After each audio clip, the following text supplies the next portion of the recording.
As it said, infinity is nothing with a twist in it.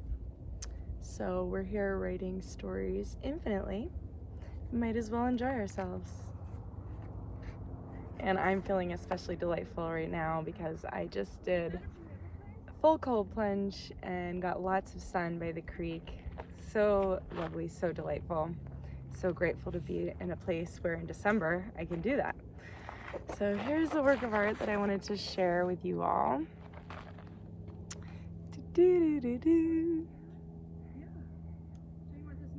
So, what do you see? I'd like to add colors to it, but just playing with spheres here, overlapping spheres, seeing this eye sort of emerge and seeing this beautiful creation that we see through our mind's eye first, and then it becomes our holographic reality where we play and have fun. So I feel like sharing that with you all. Work in progress. Got a little architecture drawing, just starting to just see buildings emerge and draw them and just play with creation through drawing. And then I found an amazing Tom Bearden book earlier today. It's called Excalibur something. It's like being Excalibur, or had that word in the name for sure. Quite a catchy title.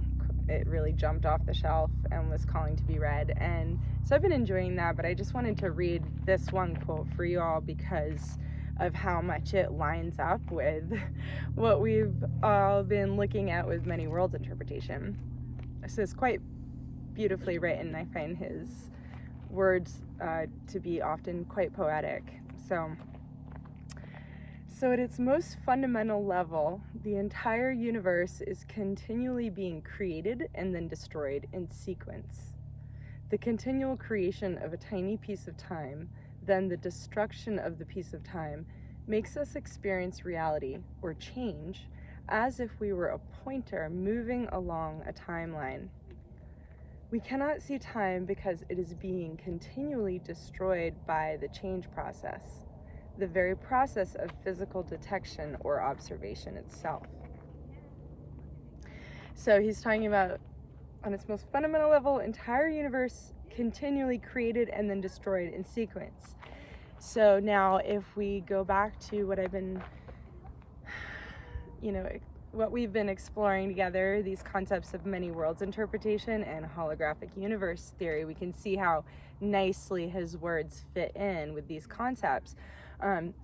More and more as I've been seeing it, each of us is like a lens that one infinite creator can see itself through and pretend to play with itself as separate by seeing itself, seeing this reality of creation through a lens.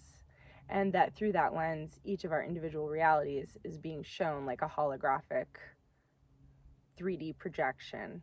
And that's what I see as those fixed spheres of gravity waves that I tell you all about in the many worlds interpretation, where it's fixed points in space-time that have specific coordinates associated with them. And that if we could take the picture fast enough, we'd be able to capture 2 frames at once, but we don't. Probably most of us don't have access to a camera that shutter speed is that fast. But anyway, so he's talking about the entire universe continuously created and then destroyed, and that this is how we observe change, and this is how this illusion of time manifests as appearing to flow seamlessly. And he talks again as if we were a pointer moving along a timeline. This is when again we're honing in on how we want our reality to be. What does that look like? How does our day start? What's our housing like? What's our time spent with work and our purpose? What does that look like? What are the environments like where we want to spend time?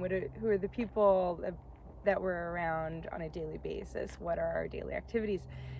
That is orienting that pointer, that he calls it a pointer moving on a timeline. It's orienting the compass of our world line, our own personal traveling through this infinite possibilities towards where we want to go, and saying, I'm the author of my life. I'm going to orient this direction of my sphere, my lens, to overlap with other spheres of the holographic reality that I choose to experience.